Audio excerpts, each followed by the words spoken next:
Hello, Sapna. Welcome to CSPC 2022, and thank you for taking the time to interview with us. So we have a couple of questions for you. So let me start with the first one.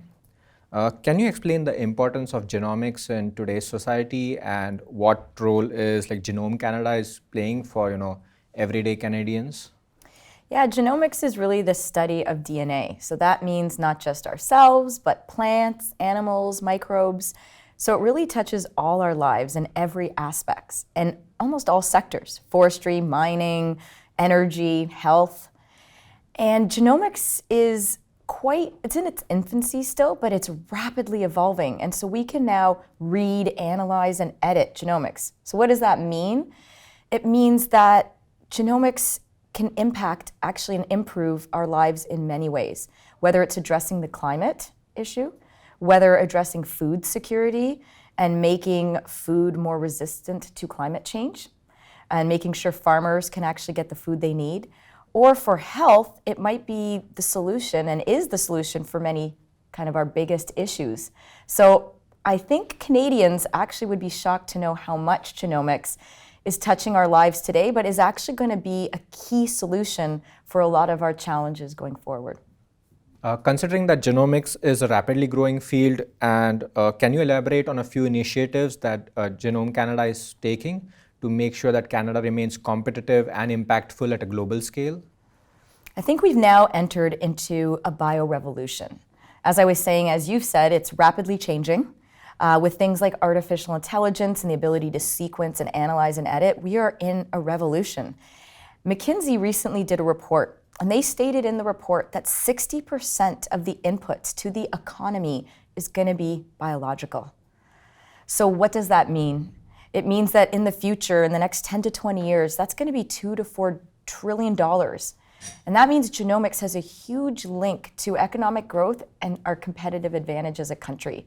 So for us to really be competitive and be at the front end of technology, genomics is going to help us be there, along with AI and quantum and some of those other, I would say, evolving technologies. So my next question is, why is knowledge mobilization, adoption, and implementation so critical for genomics, including public engagement and policy? Such a great question. As I mentioned, genomics is touching every part of our life.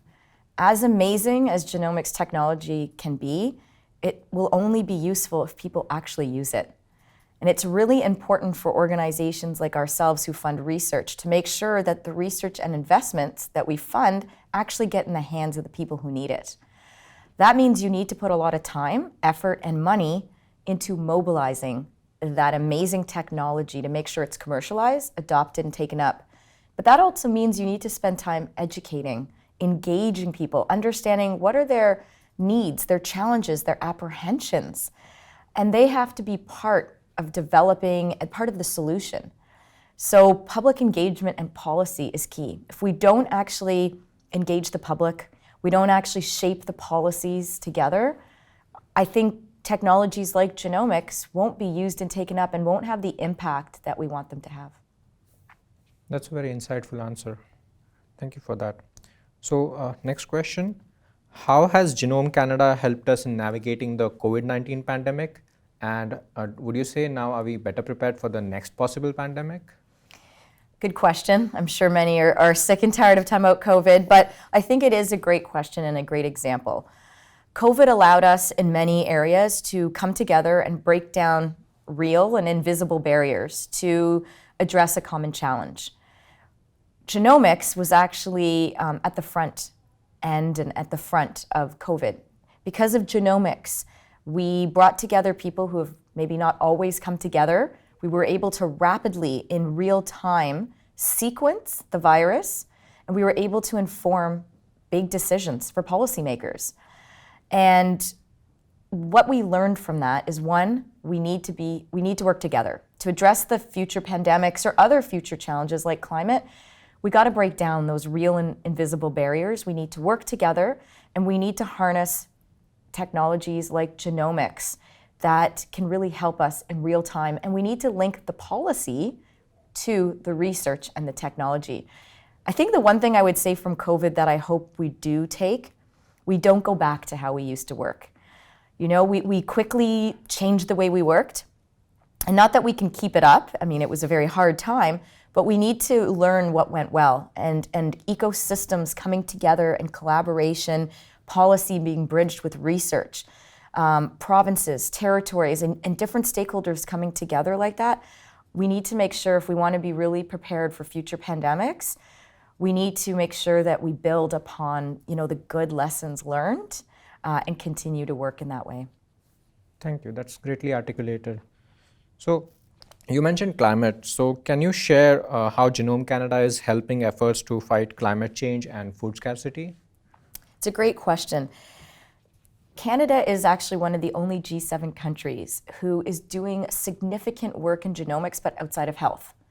So let me be clear, countries are doing amazing work in genomics, but it often focuses on health genomics. We are one of the countries that are focusing outside of that, such as in climate and agriculture, as you asked. So as an example right now, we just launched a huge project around how do we impact the climate crisis through food systems. And we just launched it, we're choosing projects, but there's ways to reduce methane. There's ways in our soil to really reduce and impact the future.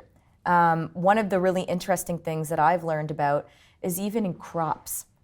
There's ways to breed certain crops or be able to select them so that they're more resilient to climate change, so that we can have the food and it's not being demolished by the climate. So I actually think genomics is actually going to play such a big role in some of these huge challenges going forward. And I think what I would just say there is the Public Health Agency of Canada, the Chief Public Health Officer, Theresa Tam, she puts out a report every year on health. And it just came out a few months ago. And this year, for the first time, it was focused on climate change, a health report, because all of this is interconnected. So if we can work and try to address climate, we try to address the food security, this will also link to health. This is a One Health approach. So genomics is touching all these aspects because it's all a coherent system. And so it's pretty amazing that this technology is touching all those different aspects to lead to real improvements throughout our lives. Thank you. That was very insightful. So for my last question, we are very thankful for your engagement with CSPC. What do you see as the biggest benefit of attending and supporting the CSPC conference? I've been attending for years, and it seems to have grown and evolved. And I have to say it's been tremendous in a few ways. One, it's an amazing place that brings together lots of different stakeholders. It's a great place to hear about a lot of what's happening, some of the best practices, some of the emerging, evolving pieces in real time. It's great to hear from some of the smartest, most senior people in our country doing real work in science and policy. I have found, as someone who leads policy and knowledge mobilization, to actually hear about best practices. What really works to translate research and science to policies? What are some of those barriers? How do you break them down? How do you bring different groups together behind a collective goal? And I think it's about building our networks, relationships, and learning. And I hope in a small way I've been able to contribute and add value. I was on a panel, but I honestly think it's just such a great learning connection and a great place to meet colleagues. Thank you for that answer, Sapna, and thank you so much for your time.